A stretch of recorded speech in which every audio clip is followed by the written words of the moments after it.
Okay, so as you guys saw, I lived in America for a year when I was 11. And adjusting to a new life was not easy.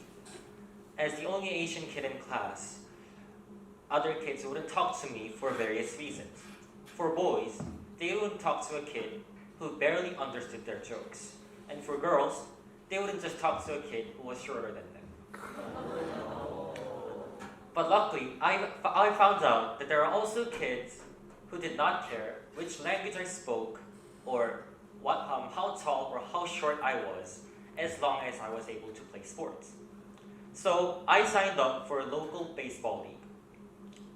Though I missed out the tryouts, I was able to become the last member of River Bandits, which is a group of 9 junior athletes. And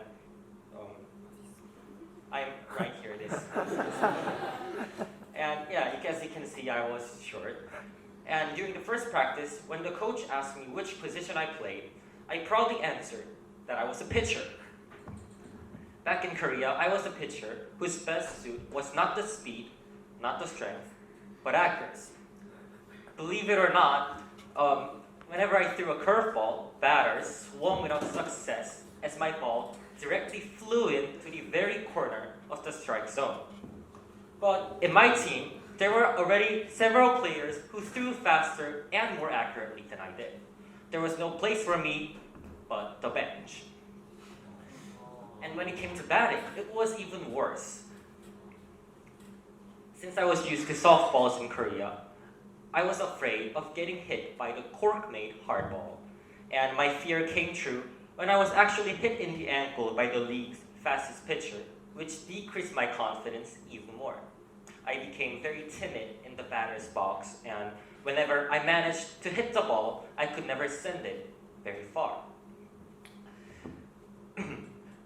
I wanted to impress my teammates I wanted to impress my teammates, but my style simply didn't work in that league.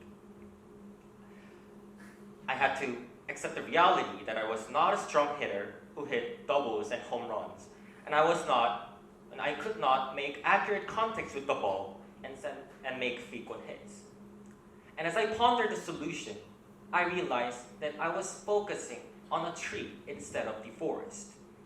For those of you who are not familiar with baseball, the ultimate goal in baseball is to score after getting on first base, and then second base, and then third base, before finally returning to home plate. I didn't need to hit very far to contribute to our team's winning. I just needed to get on that base.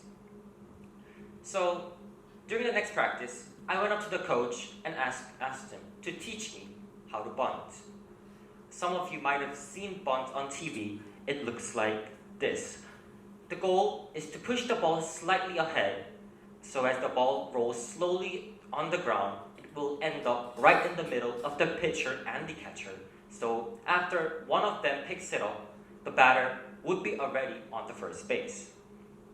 And also, since I could hold the neck of the bat while waiting, even if the ball came at me, I could simply knock it aside using like lightsabers. So it helped me get over fear of getting hit.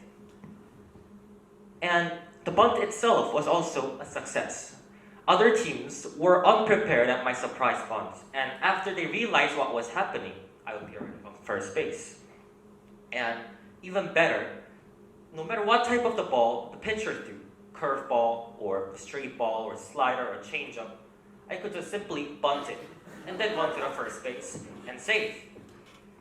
And not only was it good for me, it was also good for our team. Knowing for sure that you have a player who will get on base no matter what is a huge advantage for any baseball team. Now, our team had more options than other teams since it had just normal batters and a bunter who could just get on base and contribute to a win. At the end of the season, we held a pool party at the head coach's house where each player was given a baseball which described their seasons and their performances. And when I got mine, it said, the bunt master. Oh, well, I thought it wasn't that great, but... And also, some of my friends thought that it was a bit unmanly since it's not a home run master or a hit master, but just a bunt master. But still, I was prouder. I didn't think it was great, but I was prouder of it than anyone else because I had found what others didn't have. I was proud of that nickname because I found my own way to overcome my disadvantages and to find a new way to contribute to our team and overcome my slump as a baseball player and as an individual. And the final reason that I was proud was because I had applied the theory of comparative advantage in real life. To explain, there are two types of advantages in economics. First one is absolute advantage, which is that when you're absolutely better at producing something than others. It could be a product, an item, or a service, or even an idea. To give you an example, the United States has absolute advantage over Korea in producing fruits, 48 to 16. And it means that because it has more resources or it has lower production costs, it is more productive than Korea at producing fruits. On the other hand, having comparative advantage means that you have lower opportunity costs in producing something instead of others. So if you look at here, for the United States, to produce 48 fruits, it has to give up 80 cars it could produce instead. So if you do a simple math, 80 divided by 48 would be 1.7. So in order to produce one fruit, it needs to give up 1.7 cars. On the other hand, South Korea could produce 16 fruits, or it could produce 48 cars, making its opportunity cost for one fruit 3 cars. And if you compare them, since the United States has lower opportunity costs for producing fruits, it would serve to be more productive and more efficient for it to focus only on fruits to maximize its profit, and then it could just import cars from South Korea.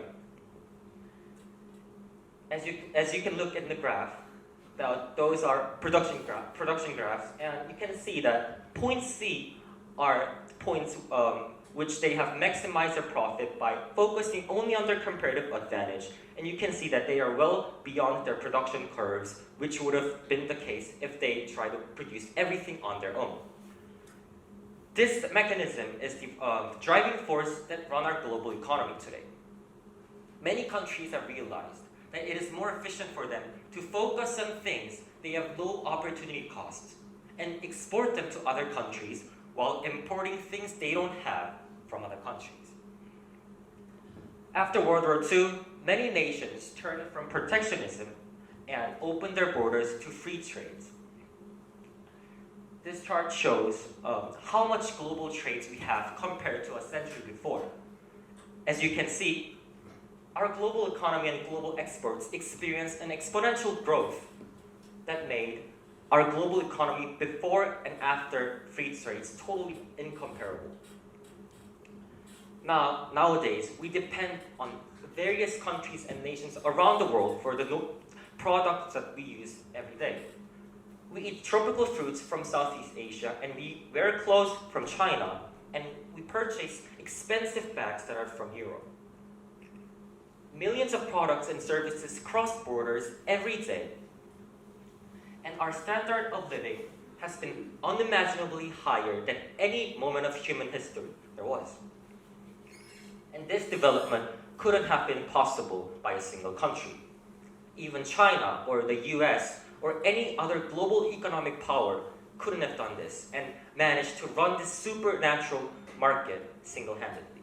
Because all those countries and all those nations are parts of this gigantic tooth wheels that run under the mechanism of comparative advantage. Now, given all these praises on comparative advantage, some people could object that only pursuing comparative advantage could lead to the increase in the gap between the rich and the poor.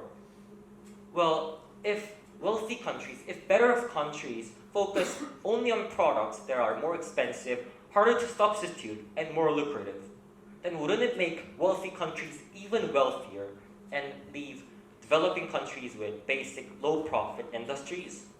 Well, it's partially true, but not fully accurate.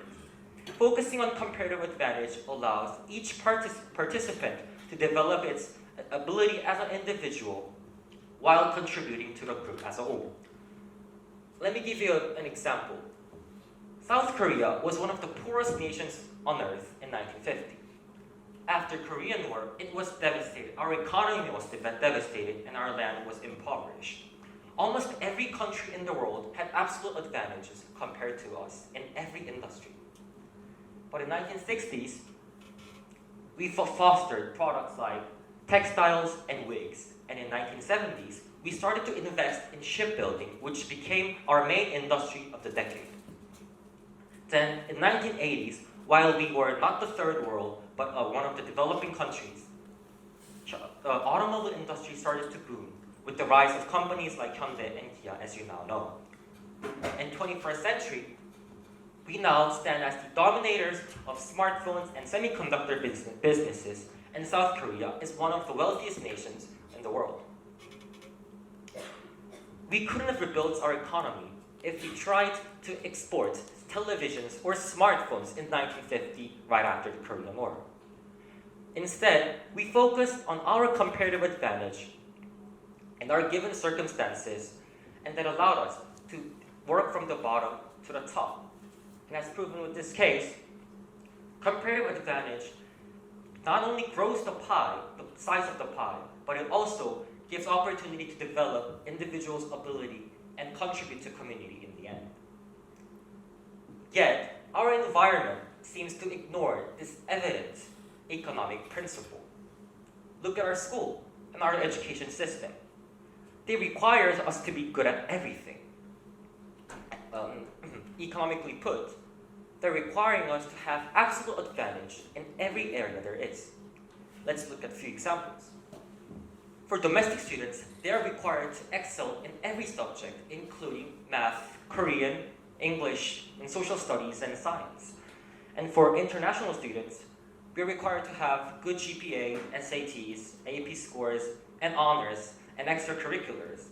And recently, I found out that you also need good essays if you want to go to good colleges, but they require everything from you. And as nice as it sounds, everyone being best at everything is impossible to achieve. Because if you think about it, though 24 favors might not be aware, how can there be 150 Youngja scholarships in one grade?